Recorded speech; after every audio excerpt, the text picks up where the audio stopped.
Hello दोस्तों, welcome back to my channel learn classes में आप सभी का स्वागत करते हैं। यदि आप इस चैनल पर नए हैं तो प्लीज़ चैनल को सब्सक्राइब कर लीजिए, वीडियो को लाइक कर लीजिए और जो बेल आइकन है ना उसे ही प्रेस कर लीजिएगा, ताकि हम जब भी कोई वीडियो अपलोड करेंगे तो सबसे पहले वीडियो आपके पास पहुंचेगा। तो हम लोग क्या पढ़ रहे थे, हम लोग 11th क्लास का जो अकाउंट सब्जेक्ट है ना, इसके अंदर चैप्टर नंबर 9 को पढ़ रहे थे, जिसका नाम है कैश बुक।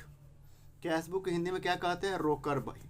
कैश बुक और किस नाम से जानते हैं, तो स्पेशल पर्पस बुक भी कहा जाता है और सब्सिडरी बुक भी कहा जाता है। कैश बुक क्या होता है, तो एक ऐसा बुक होता है जिसके अंदर कैश और बैंक से होने वाले ट्रांजेक्शन को रिकॉर्ड करते हैं।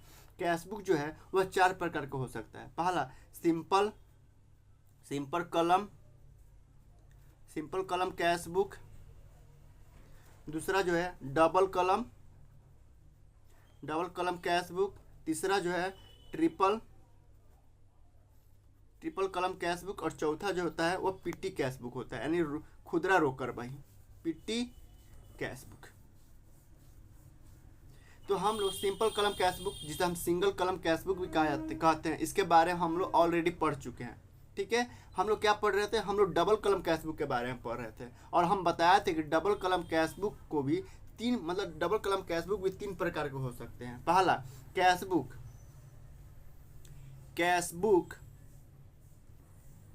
With cash and discount. मतलब डबल कलम कैश बुक में कैश के साथ डिस्काउंट हो सकता है। फिर cash book with bank and discount, मतलब कैश बुक में, डबल कलम कैश बुक में बैंक के साथ डिस्काउंट हो सकता है। और तीसरा cash book with cash and bank.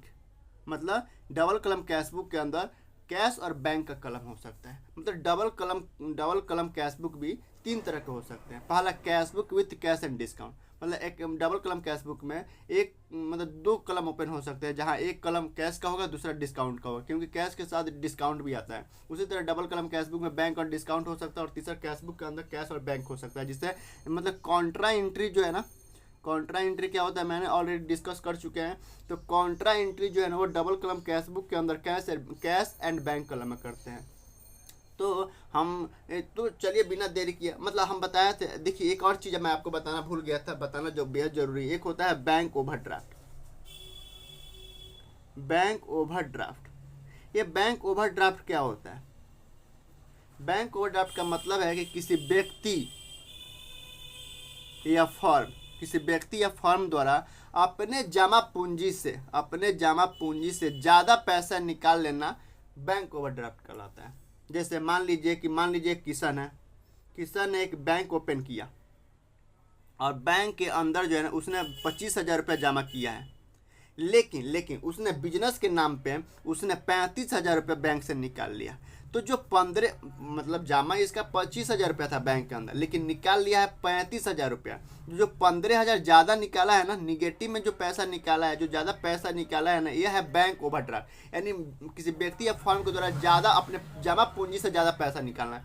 तो यह व्यक्ति के लिए, बिजनेस के लिए क्या है, बिजनेस के काम के लिए निकाला है, तो ये बिजनेस के लिए लाइबिलिटी है। यानी ये बिजनेस को पे करना है बैंक को 15,000 रुपये, क्योंकि ये 15,000 रुपये जो है ना, ये बिजनेस का नहीं है, ये बैंक का पैसा है जो बिजनेस ने अपने लिए यूज किया है। तो क्या सर बैंक क्या कोई भी निकाल सकता है बैंक से पैसा ज़्यादा? नहीं, बैंक जो है ना अपने चुनिंदे लोगों को, बैंक जो है अपने चुनिंदे लोगों को जो है ना फैसिलिटी देता है कि आप जो है ना, लिमिट देता है कि आप जो है ना मतलब 50,000, 70,000, 80,000 रुपये निकाल सकते हैं, ज़्यादा निकाल सकते हैं। मतलब बैंक से आप 80,000 रुपये ले सकते हैं, मतलब बैंक का पैसा आप 80,000 रुपये यूज कर सकते हैं। तो किसी व्यक्ति द्वारा, फर्म द्वारा बैंक का जितना पैसा यूज किया जाता है ना, वो बैंक का पैसा जितना यूज किया जाता है वह उसके लिए ओवरड्राफ्ट होता है। और ओवरड्राफ्ट जो होता है वो बिजनेस के लिए क्या होता है, लाइबिलिटी होता है। बिजनेस के लिए क्या होता है, वो लाइबिलिटी होता है। अगर बिजनेस का पैसा अगर बैंक में हो, अगर बिजनेस का पैसा बैंक में हो तो वो एसेट है बिजनेस के लिए। लेकिन अगर बिजनेस जो है बैंक का ज़्यादा पैसा यूज कर लिया तो वो बिजनेस के लिए लायबिलिटी है। तो एसेट होता है, तो एसेट का ओपनिंग हमेशा डेबिट साइड में टू बैलेंस बी डी लिखते हैं और लायबिलिटी का ओपनिंग हमेशा क्रेडिट साइड में बाई बैलेंस बी डी लिखते हैं। तो यहाँ आई होप कि यहाँ तक समझ में आया होगा। इसलिए मैंने इसको इसलिए फास्ट किया है ना, क्योंकि मैंने इस पर ना ऑलरेडी वीडियो बना चुके हैं पहले वीडियो अपलोडेड है इसी चैनल पे, लर्न क्लासेस यूट्यूब चैनल पे, आप जाके जरूर एक बार देख लीजिए, इसलिए यहाँ पे फास्ट हम थोड़ा बोले हैं। तो चलिए हम लोग डबल कलम कैशबुक के अंदर जो कैश और बैंक का कलम है, जिसे हम कॉन्ट्रा एंट्री भी कहते हैं, कैसे करते हैं उसको हम देखते हैं। कॉन्ट्रा एंट्री क्या होता है नहीं पता है? देखिए एक बार और बताता हूँ कॉन्ट्रा एंट्री क्या होता है। कॉन्ट्रा मतलब होता है जहाँ कैश और बैंक इन्वॉल्व हो, जहाँ कैश और बैंक जो है ना इन्वॉल्व होना, उसे हम कॉन्ट्रा एंट्री कहते हैं। मतलब मान लीजिए बिजनेस, ये ऑनर है, ये बिजनेस का ऑनर है और ये उसका बिजनेस है, और बिजनेस के नाम से उन्होंने सेंट्रल बैंक मैंने CBI central bank of India में उन्होंने एक अकाउंट ओपन करवाया है। अब वो बिजनेस का पैसा, अगर बिजनेस का ऑनर या कोई भी, अगर बिजनेस का पैसा, अगर मान लीजिए बिजनेस में 10,000 रुपया है, तो अगर बिजनेस का पैसा अगर बैंक में जमा कराया जाता है ना, तो इसे हम बोलते हैं कॉन्ट्रा एंट्री। ठीक उसी तरह अगर बैंक से बिजनेस के काम के लिए, ऑफिस के काम के लिए अगर पैसा निकाला जाता है, तो उसे ही बोलते हैं कॉन्ट्रा एंट्री। अगर मान लीजिए एक बैंक का, एक बिजनेस का 2 अकाउंट है, पहला अकाउंट और दूसरा अकाउंट, और एक अकाउंट का पैसा अगर दूसरे अकाउंट में ट्रांसफर करते हैं ना, तो उसे भी कॉन्ट्रा एंट्री बोलते हैं। अगर मान लीजिए कोई डायरेक्ट, मान लीजिए हमने किसी को पार्टी को माल बेचा है, मान लीजिए सोहन को माल बेचा है, हमने सोहन को माल बेचा है और सोहन ने डायरेक्ट मेरे अकाउंट में 50,000 रुपये जमा करा दिया, तो एक कॉन्ट्रा एंट्री नहीं है, ये सेल का एंट्री है। ठीक है, लेकिन सोहन अगर बिजनेस को 50,000 रुपया दे देता है, और बिजनेस जो है 1 दिन बाद या 2 दिन बाद या शाम को ही कैश ले जाकर अगर बैंक में जमा कराता है ना, तब एक कॉन्ट्रा एंट्री, मतलब जहाँ कैश और बैंक का संबंध होना, उसे हम कॉन्ट्रा एंट्री कहते हैं। मतलब बिजनेसमैन के द्वारा या बिजनेस के द्वारा अगर बिजनेस का पैसा अगर बिजनेस के नाम से ओपन अकाउंट में अगर जमा कराते हैं, डिपॉजिट करते हैं, तो कॉन्ट्रा एंट्री बोलते हैं। उसी प्रकार अगर एक बैंक का पैसा अगर बिजनेस के काम से निकालते हैं ना, तो उसे भी कॉन्ट्रा एंट्री बोलते हैं। तो चलिए हम लोग बिना देरी किए एक क्वेश्चन देखते हैं। डबल कलम कैशबुक के अंदर, कैश एंड बैंक कलम के अंदर एक क्वेश्चन देखते हैं। ठीक है, चलिए शुरू करते हैं। एक क्वेश्चन पढ़िए, कह रहा है कि enter the flowing transaction in double कलम कैशबुक। जो नीचे ये ट्रांजैक्शन दिया है ना, ये ट्रांजैक्शन डबल कलम कैशबुक में है, आप इसे डबल कलम कैशबुक के अंदर दिखाइए। एक बार क्वेश्चन पढ़िए। क्वेश्चन कह रहा है कि बैंक ओवरड्राफ्ट का मतलब हो गया किसी व्यक्ति या फर्म के द्वारा अपने जमा पूंजी से ज़्यादा पैसा निकाल लेना, यह बैंक ओवरड्राफ्ट कहलाता है। और बैंक ओवरड्राफ्ट बिजनेस के लिए लायबिलिटी होता है, और लायबिलिटी का ओपनिंग हमेशा क्रेडिट साइड में बाय बैलेंस BD लिखते हैं। कैश इन हैंड इतना है, कह रहा चेक रिसीव फ्रॉम राम, ये पढ़ते रहिएगा, पढ़ लीजिएगा एक बार पढ़ लीजिएगा। अब चलिए हम लोग इसे डबल कलम कैशबुक के अंदर कैश एंड बैंक कलम में इसे हम दिखाते हैं। ठीक है, चलिए इधर हम इसको साइड में कर लेते हैं। ये फॉर्मेट रहा, कैशबुक के अंदर विथ कैश एंड बैंक कलम है, डेबिट साइड में अमाउंट का 2 कलम और क्रेडिट साइड में भी अमाउंट का 2 कलम है। जब भी कॉन्ट्रा एंट्री करिए हमेशा लेजर फोलियो में 12 सा C लिख दीजिएगा। डेबिट का मतलब है कि पैसा आ रहा है, यानी मनी इंक्रीज हो रहा है, और क्रेडिट का मतलब है कि पेमेंट हो रहा है, पैसा का पेमेंट किया जा रहा है, चाहे वो कैश के मोड में हो या बैंक मोड से हो, यानी पेमेंट किया जा रहा है, यानी मनी जो है डिक्रीज कर रहा है। तो सबसे पहले क्या है, 2025 है ना, कौन सा साल चल रहा है, तो 2025 चल रहा है, तो डेट में हम लिख देते हैं 2025, डेट में लिख देते हैं 2025, यहाँ भी लिख देते हैं 2025। ठीक है, जहाँ समझ में नहीं आए वहाँ पे मुझे टोकिएगा, रोकिएगा। ठीक है, सबसे पहले कर रहा है जनवरी 1 को, जनवरी, यहाँ भी लिख देते हैं जनवरी, क्योंकि जनवरी महीना शुरू हो रहा है, और यहाँ भी लिख देते हैं जनवरी। ठीक है, कह रहा है कि बैंक ओवरड्राफ्ट है, यानी 1 जनवरी को बिजनेसमैन को, यानी बिजनेस को 12,000 रुपये बैंक को पे करना है। ओवरड्राफ्ट है, यानी ओवर ज़्यादा यूज कर लिए। ओवरड्राफ्ट मतलब बैंक बिजनेस जो है बैंक का 12,000 रुपये ज़्यादा यूज कर लिया है, तो 1 जनवरी को दिखा रहा है कि 1 जनवरी को बिजनेस को बैंक को 12,000 रुपये पे करना है। तो ये बिजनेस के लिए लायबिलिटी है और ये ओपनिंग है, तो लायबिलिटी का ओपनिंग हमेशा किधर लिखते हैं, क्रेडिट साइड में। क्या लिखते हैं, तो बाई बैलेंस BD, तो बाई बैलेंस BD लिखेंगे। और चूंकि बैंक के पैसा है तो बैंक के कलम में लिखेंगे कितना, 12,000 रुपया। फिर कह रहा है कि 1 जनवरी को कैश इन हैंड, यानी बिजनेस के पास 2300 रुपया कैश पड़ा हुआ है, तो बिजनेस का अपना एसेट है, और एसेट का ओपनिंग हमेशा डेबिट साइड में क्या लिखते हैं, टू बैलेंस BD लिखते हैं। तो टू, इधर डेट लिख दिए हैं, टू बैलेंस BD, और कैश है तो कैश के कलम में लिखेंगे कितना, 2300 रुपया। समझ में आ रहा है ना, जहाँ समझ में नहीं आए टोकिएगा भैया। फिर कह रहा है check receive from Ram, Ram से जो है ना 7 जनवरी को चेक रिसीव हुआ है। तो चेक रिसीव हुआ है तो चेक का हम 2 एंट्री कर सकते हैं। पहले मैं आपको बता दिया हूँ, हम यहाँ पे चेक रिसीव किया हूँ तो इसका मतलब हम कैश को बढ़ाऊंगा, ठीक है। पहले चेक का एंट्री हमेशा 2 किया जाता है, 2 तरीके से चेक का एंट्री कर सकते हैं। एक तो कैश बढ़ा सकते हैं, दूसरा चेक इन हैंड कर सकते हैं। तो हम यहाँ कैश बढ़ा रहे हैं, तो राम से मिला है ना, तो हम लिख देंगे cash account debit to Ram account 7 जनवरी को ना, तो जनवरी 7 cash account debit to Ram account. Cash किधर है? डेबिट साइड में, तो डेबिट साइड में आ गया और उसके जस्ट अपोजिट वाला लिखेंगे टू राम, टू राम। और कैश मिला है ना, चेक मिला है ना, तो कितना का चेक मिला? 4000 का, तो कैश बढ़ा दूंगा 4000 रुपया, ठीक है। फिर कह रहा check receive from Ram deposit into bank. अब जो चेक मिला था ना राम से, जो चेक मिला था, तो चेक का एंट्री क्या किए थे हम? चेक मिला था उसका हम एंट्री क्या किए हैं? कैश अकाउंट डेबिट किए हैं, टू राम किए हैं, ना, यही किए हैं ना 4000 रुपया का। अब आगे कह रहा है पहला एंट्री कर दिए, दूसरा एंट्री कह रहा है 9 जनवरी को कह रहा है कि जो चेक मिला था ना राम से वो बैंक में जमा करा दिया गया। तो बैंक में जमा करा दिया गया तो बैंक का हमारा एसेट बढ़ गया, बैंक अकाउंट डेबिट कर देंगे, अकाउंट मतलब लिखना मत भूलना। बैंक में जमा करा दिए तो बैंक डेबिट कर दिए। अब ये जो कैश डेबिट किए थे, कैश कम हो गया तो टू कैश अकाउंट। और ये क्या हो गया? जहाँ कैश और बैंक इन्वॉल्व होता है वो कॉन्ट्रा एंट्री होता है ना, मतलब अपना पैसा हम बैंक में जमा करा दिए तो कॉन्ट्रा एंट्री हो गया ना। बिजनेस के पैसा हम बैंक में जमा कराए हैं तो कॉन्ट्रा एंट्री हो गया ना, कॉन्ट्रा एंट्री। तो अब देखिए अभी एक एंट्री 9 जनवरी को क्या करेंगे? 9 जनवरी के सबसे पहले बैंक डेबिट साइड में है, तो डेबिट साइड में आ गया, डेट लिख दिए 9 जनवरी, तो डेबिट साइड में आ गया बैंक और उसके जस्ट अपोजिट लिखते हैं टू कैश। लेकिन बैंक का एंट्री कर रहे हैं ना, तो टू कैश अकाउंट जरूर लिखिए, अकाउंट लिखना मत भूलना। बैंक के कलम में हमेशा कितना बढ़ा देंगे? 4000 रुपया।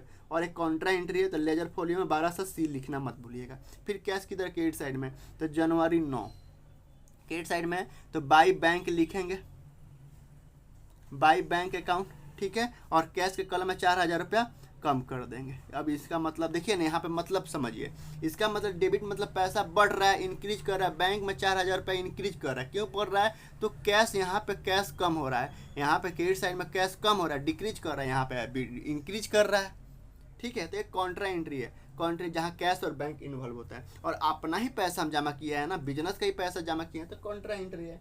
फिर कह रहा है कि 12 जनवरी को चेक इश्यू टू राधा को 2500 का चेक दिया। तो जब भी हम किसी व्यक्ति को चेक देते हैं ना, तो हमेशा एज्यूम करते हैं कि बैंक से पैसा कट गया, तो राधा को चेक दे रहा हूँ। राधा को क्यों चेक दूंगा? हो सकता है राधा से कभी हम माल परचेज किए होंगे, तो उस समय उसको हम क्या किए होंगे? क्रेडिट किए होंगे, लाइबिलिटी किए होंगे, आप डेबिट कर देंगे, हटा देंगे। कब की बात है? 12 जनवरी के, तो जनवरी 12 लिख देंगे।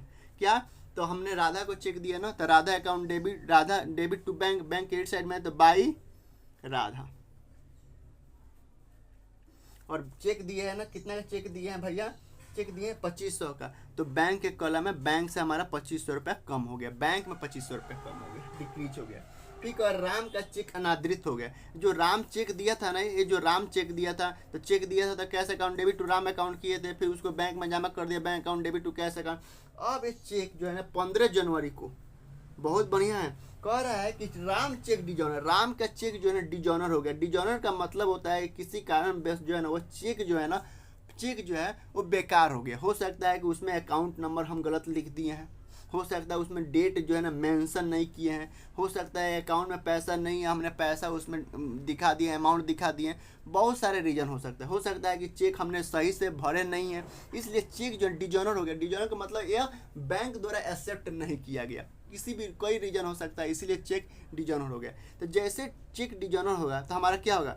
चेक ले गए बैंक में, बैंक जो है हमारे बैंक में अमाउंट बढ़ा दिया था, 4000 रुपया बढ़ा दिया था, मैंने चेक दिया था। और चेक जैसे दिया, चेक बैंक को दिया था, बैंक ने भाई bank account debit to cash account किए थे, तो बैंक में हमारा अमाउंट बढ़ गया था ना भाई, चेक दिया था, कैश बढ़ा दिए थे, cash account debit to Ram account. अब वो कैश जो है ना, चूँकि कैश मिला, कैश किए थे हम, चेक इन हैंड थोड़ा किया था। अब हमारा बैंक का अमाउंट बढ़ा दिए थे, तो जैसे ही चेक डिजॉनर होगा हमारा बैंक का अमाउंट कम हो जाएगा। बैंक जो है, जो हमारे अकाउंट में पैसा 4000 रुपये डिपॉजिट किया था, क्रेडिट किया था, तुरंत उसको माइनस कर देगा। 4,000 रुपये डेबिट कर देंगे, माइनस कर दिया, डेबिट किए थे क्रेडिट कर दिए। हटाने के लिए भाई बैंक में 4,000 रुपया बढ़ गया, अब गलती से 4,000 रुपया दे दिए हैं तो उसको क्या करेंगे, प्लस किए थे माइनस कर देंगे, तो टू कर दिए, टू बैंक अकाउंट 4,000 रुपया। ठीक है, अब क्या करेंगे भाई, राम से पैसा मांगेंगे, भैया राम भैया तुम पैसा दिए तो वो गलत, तुम चेक जो दिए हो ना वो डिजोनर हो गया, चेक सही नहीं है, तो तुम मेरे को फिर पैसा दोगे तो हम राम के अकाउंट डेबिट कर देंगे, राम डेबिट कर देंगे, राम तुमसे मुझे पैसा लेना है मेरे लिए, तुम अब एसेट बन गए। तो Ram debit to bank account, bank किधर है, क्रेडिट साइड में, 15 जनवरी की बात है ना, तो यहाँ पे जनवरी 15 लिखेंगे, और बैंक की क्रेडिट साइड में है तो क्रेडिट साइड में उसके जस्ट अपोजिट वाला तो बाई राम, और चूंकि बैंक का अमाउंट कम हुआ है ना तो बैंक में 4,000 रुपये माइनस कर देंगे।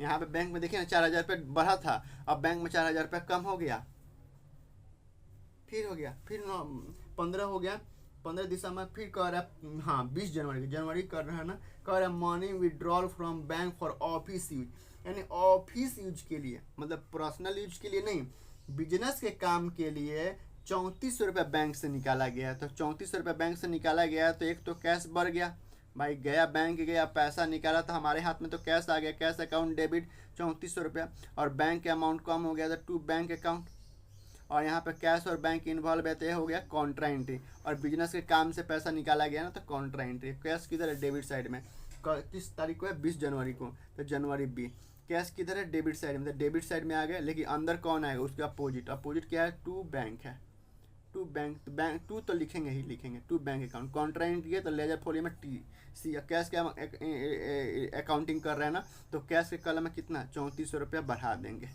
कैश हमारा 3400 रुपये से इंक्रीज हो गया। फिर बैंक किधर है, क्रेडिट साइड में, तो जनवरी 20 को क्रेडिट साइड में आ गया, क्रेडिट साइड में हमेशा बाई लिखते हैं, उसके जस्ट अपोजिट वाला तो बाई कैश अकाउंट लिखेंगे, और बैंक के कॉलम में 3400 रुपये माइनस कर देंगे, क्योंकि बैंक से पैसा निकाला गया तो 3400 रुपये बैंक से कम हो गया और 3400 रुपये कैश बढ़ गया, और एक कॉन्ट्रा एंट्री है तो लेजर फोलियो में कॉन्ट्रा जरूर लिखिएगा। ठीक है, फिर कह रहा है 23 जनवरी को कि fee of children paid by cheque, यानी बच्चों के फीस दिए चेक से पे किया गया है, तो बच्चों का खर्चा है, बिजनेस का खर्चा थोड़ा ना है, इसका मतलब भाई बिजनेस और बिजनेस कौन है, दो अलग अलग एंटिटी है, तो बिजनेस जो है ना अपने मालिक के बच्चों के पैसा दे दिया है, जबकि नहीं देना चाहिए, दे दिया है तो कोई बात नहीं, drawing account debit to bank account करेंगे। 23 जनवरी की बात है तो 23 जनवरी drawing account debit to bank credit side में, तो बाई ड्राइंग्स अकाउंट, भाई बिजनेस का खर्चा थोड़ा ना है, ये ऑनर का खुद का खर्चा है, तो हम एज्यूम करेंगे कि ऑनर ने अपना पैसा निकाला है, बच्चों के फीस का पैसा निकाला है, तो drawing account debit to bank credit side में, तो बाई ड्राइंग, और बैंक से माइनस कर देंगे 7500 रुपया। अब 75 रुपया क्यों माइनस हो गया, क्योंकि ड्राइंग किया गया है, क्यों ड्राइंग किया गया, तो बच्चों के फी देना था। फिर कह रहा है कि 25 जनवरी को कि cheque receive from Hira endorse to Sunita, यानी एक चेक रिसीव हुआ, इंडोर्स का मतलब होता है यहाँ इंडोर्स, IENDOR, इंडोर्स का मतलब होता है कि मान लीजिए इंडोर्स का मतलब होता है किसी और को ट्रांसफ़र कर देना, जैसे मान लीजिए आप हो, आपको हमने माल बेचा 5,000 रुपये का, और सोहन है, इससे हमने माल खरीदा था 5,000 का, तो आपसे पैसा लेना, इससे पैसा क्या करना, लेना है और इसको पैसा देना है, तो इसने एक चेक दिया, और एक चेक दिया ना, यही चेक को हम इसको ट्रांसफ़र कर दिया, मतलब एक चेक को किसी और के नाम पर, मतलब किसी और को चेक दे देना। इंडोर्स मतलब होता है ट्रांसफ़र कर देना, मतलब चेक आप दिए, मेरे पास नहीं रखा, मैंने चेक इसको दे दिए, तो इसको बोलता है इंडोर्समेंट, मतलब ट्रांसफ़र कर देना। तो यहाँ पे देखिए इंडोर्समेंट का हमेशा 2 एंट्री कर सकते हैं, तो जब हम लोग इंडोर्समेंट का हमेशा 2 एंट्री कर सकते हैं। देखिए यहाँ हीरा से चेक प्राप्त हुआ तो हम 2 एंट्री कर सकते हैं, पहला हीरा से चेक रिसीव हुआ है ना, तो हम क्या कर सकते हैं, हीरा से चेक रिसीव हुआ तो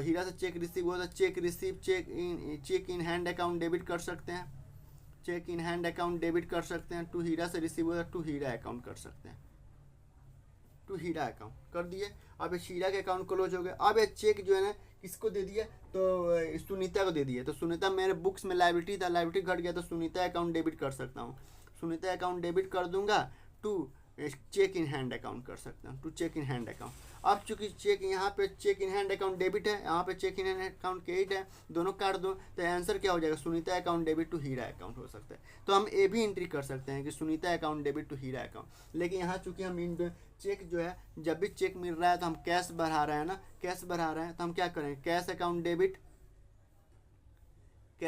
डेबिट टू हीरा से मिला है ना, टू हीरा अकाउंट, टू हीरा एक एंट्री एक करेंगे, कितना का चेक मिला है 4500 का, तो एक एंट्री एक करेंगे 4500 का। तो ही कैश डेबिट साइड में है, कैश डेबिट साइड में कब की बात है 25 जनवरी की, तो जनवरी 25 कैश डेबिट साइड में 2 हीरा कर देंगे, 2 हीरा। और कैश मिला है ना तो 4500 रुपये कैश बढ़ा देंगे, जब क्योंकि यहाँ पे जब भी हमको चेक मिलता है ना तो हम कैश इंक्रीज कर रहे हैं, cheque in hand account debit नहीं कर रहे हैं, कैश अकाउंट डेबिट कर रहे हैं। अभी कह रहा है कि भैया एक चेक जो सुनीता को दे दिया गया है, तो सुनीता अकाउंट डेबिट सुनीता को दे दिया, Sunita account debit to cash account, cash चूँकि सुनीता को दे दिया, तब कैश की तरह क्रेडिट साइड में है। तो कब की बात है 25 जनवरी को, तो जनवरी 25, तो बाई सुनीता और सुनीता। फिर कैश हमारा कम हो गया कितना 4500, तो यहाँ पे देखो ना कट गया ना, ऑटोमेटिक कट गया, यहाँ 4500 रुपये के डेबिट हुआ, यहाँ 4500 रुपये क्रेडिट हुआ, कट गया, ऑटोमेटिक जीरो हो गया। फिर बैंक पे बैंक चार्जेज है, तो जब भी बैंक जो है ना अपना चार्ज काटती है ना तो हमेशा बैंक से वो पैसा माइनस कर देती है। मतलब bank charge account debit business के लिए खर्चा है टू बैंक अकाउंट, बैंक की तरह क्रेडिट साइड में, तो जनवरी 31 टू बैंक क्रेडिट साइड में, तो बाई बैंक चार्ज क्या करेंगे, by bank charges account, account लिखना मत भूलना, और बैंक से कटा है ना तो बैंक से -20 रुपये कर देंगे। ठीक है, अब चूंकि क्वेश्चन समाप्त हो गया, अब इसका मतलब क्या है, डेबिट का मतलब क्या है कि कैश इतना रुपया आया है, बैंक में इतना रुपया आया है, और कैश, और क्रेडिट का मतलब होगा कि इतना हमने कैश से पेमेंट किया है और इतना हमने बैंक का पैसा यूज किया है, यानी इतना हमने बैंक का पैसा यूज किया है। तो अब इसका हम कास्टिंग करेंगे, कास्टिंग करने के लिए हमेशा नीचे ऊपर एक लाइन नीचे 2 लाइन खींचते हैं ना। तो सबसे पहले कैश का निकालिए, कैश कितना है सर, कैश जो है, कैश हमारे पास ऑलरेडी 2300 रुपये पड़ा हुआ था, फिर हमारे पास 4000 रुपया आया बिजनेस के पास, फिर 3400 रुपया आया, फिर 4500 रुपया आया, यानी टोटल 14200 रुपया आया है। तो इधर डेबिट 14200 आया, तो इधर भी 14200 होना चाहिए, नहीं तो होना चाहिए कम ही होगा, या इससे ज़्यादा तो हो नहीं सकता है। क्रेडिट तो कभी हो नहीं सकता, कैश तो कभी हो नहीं सकता, कैश जब भी आएगा तो बैलेंस या तो 14200 है तो 14200 ही खर्चा किए होंगे या कम किए होंगे, ज़्यादा तो कर नहीं सकते हैं क्योंकि कैश निगेटिव हो नहीं सकता है। अब कितना पेमेंट किए देखिए, 4000 प्लस 4500 प्लस 4500 प्लस यानी 8500 रुपये यूज किए हैं, 4500 रुपये यूज किए हैं, यानी 14200 रुपया रिसीव हुआ है, 8500 मैंने खर्चा किए हैं। तो इधर कितना कम है, तो जनवरी 31 को बाई बैलेंस सी डी, जितना कम होता है उधर, जिधर कम होता है उधर क्या लिखते हैं, बाई बैलेंस सी डी लिखते हैं। कितना कम है, तो -14200 माइनस कर दो, यानी कितना कम है 5700 कम है ना, तो इधर 5700 रुपया लिख दिए। और ये चूंकि किससे लिया है सर, डेबिट साइड से लिया है, तो अगले महीने 1 तारीख को ट्रांसफ़र कर देगा। तो कब, जनवरी 1 है तो फिर फरवरी 1 को, 01/02 को इसका पैसा है, तो इधर हमेशा 2, जब पैसा ट्रांसफ़र करते हैं तो क्या करते हैं 2 बैलेंस बी डी करते हैं। तो कैश को देना है ना, कैश के कलम है अभी, यानी इसका मतलब है कि 5700 रुपया अभी भी 1 फरवरी को कैश पड़ा हुआ है बिजनेस के पास, इसे हम ओपनिंग कैश बोल देंगे। ये कैश ओपनिंग बैलेंस हो गया। अब बैंक का जोड़िए, बैंक का हमने यूज कितना किया, देखिए ना क्रेडिट में ज़्यादा है, डेबिट में कम है, तो क्रेडिट को जोड़ लीजिए 12000 प्लस 2500 प्लस 4000 प्लस 3400 फिर 75 रुपया फिर 20 रुपये, यानी बैंक 21,995 रुपये यूज किए हैं। 21,995 रुपया जो है ना बैंक का पैसा यूज किया है। बैंक का कितना रुपया यूज किया है, तो 21,900 जनवरी मंथ में बैंक का कितना रुपया यूज किया गया। एक तो बैंक का ऑलरेडी मैंने 12,000 रुपया ऑलरेडी यूज किया था हमारे ऊपर लायबिलिटी, उसके बाद और यूज कर लिए, बैंक से पेमेंट कर दिए हैं। कितना 12,000 प्लस 2500 प्लस 4,000 प्लस 3400 प्लस 75 रुपया प्लस 20 रुपया, कितना यूज किए 21,995 रुपया। तो डेबिट और क्रेडिट बराबर होगा, तो इधर भी कर दो 21,995, लेकिन 21,995 रुपये बैंक का पैसा यूज किए हैं, लेकिन बैंक में ट्रांसफ़र कितना किए हैं 4,000 रुपया। तो अभी बैंक को कितना देना है, इधर कम है ना, तो जिधर कम होता है उधर क्या लिखते हैं, महीने के लास्ट तारीख को, जो महीना चल रहा है उसका अंतिम तारीख को, जनवरी चल रहा है जनवरी 31 का होगा, इधर कम है ना, टू बैलेंस, जिधर कम होता है उधर क्या लिखते हैं टू बैलेंस सी डी। कितना कम है, बैंक को कितना रुपये ट्रांसफ़र करना है, 21,995 रुपये में 4,000 माइनस कर दो, अभी भी बैंक का 17,995 रुपये, 17,995 रुपये बैंक को पैसा देना है, ये बिजनेस के लिए लायबिलिटी है, बैंक को देना है। तो चूंकि किधर का है, इधर क्या है ना, चूंकि अमाउंट किधर क्या है, चूंकि एक कहा है कि बैंक भैया हमको भी बराबर होना है आपके बराबर, तो 17,995 फिलहाल आप दे दो, हम अगले महीने की 1 तारीख का आपको पैसा ट्रांसफ़र कर देंगे। तो फिर 0102 को इधर कर देंगे बाई बैलेंस BD कर देंगे, यानी बैंक को कितना रुपया देना है, 17,995 रुपये अभी बैंक को पैसा देना है। यह बिजनेस के लिए लाइबिलिटी है, यानी बिजनेस के पास 5700 रुपये तो कैश पड़ा हुआ है और 17,995 बैंक को देना है। तो आई होप कि आंसर क्वेश्चन सॉल्व हो गया। आई होप कि आपको समझ में आया होगा। फिर भी यदि कहीं दिक्कत हो तो मेरा नंबर आपके पास है ही, आप कॉल करिए, पूछिए कि कहाँ से, मतलब मैं कोशिश करूँगा कि कहाँ आपको प्रॉब्लम हुई है, कहाँ दिक्कत हुई है, मैं पूरा कोशिश करूँगा कि आपको बताने के लिए। ओवरड्राफ्ट का मतलब है कि बैंक जो है ना, बिजनेस जो है ना, बैंक का ज़्यादा पैसा यूज कर लिए, और बैंक जो है ना फैसिलिटी देता है अपने कस्टमर को, कि हर कस्टमर को नहीं, जिससे वो जानता है उसको फैसिलिटी देता है कि आप ना बैंक का पैसा यूज कर सकते हैं। मान लीजिए बैंक में हर व्यक्ति को, मान लीजिए राम को कह दिया, उसने राम को कहा कि आप बैंक का 50,000 रुपये यूज कर सकते हैं, लेकिन ये आपका पैसा नहीं है, राम यूज कर सकता है, लेकिन बाद में राम को चुकाना पड़ेगा। उसी तरह जनवरी 1 को दिसंबर तक यूज किया होगा, जनवरी 1 को पता चला कि भाई 12,000 रुपये बैंक को देना है, फिर बैंक से उसने राधा को दे दिया, राम को दे दिया बैंक से, फिर कैश निकाल लिया बैंक से, 75 रुपये ड्राइंग कर लिया, निकाल लिया, 20 रुपये बैंक चार्ज काट लिया, यानी 21,995 रुपये बैंक को देना है, और 4,000 ही डिपॉजिट किए हैं, यानी 17,995 रुपये। अभी भी 1 को पता चल रहा है, 1 फरवरी को पता चल रहा है कि अभी भी बिजनेस को 17,995 रुपये बिजनेस को बैंक को पे करना है। और लाइबिलिटी है, लाइबिलिटी का ओपनिंग हमेशा क्रेडिट साइड में बाई बैलेंस BD लिखते हैं, तो BD लिख दिया ना, ओपनिंग हो गया ना। तो आई होप कि आपको समझ में आया हो। ठीक है, बाय, फिर कल मिलते हैं, बाय बाय।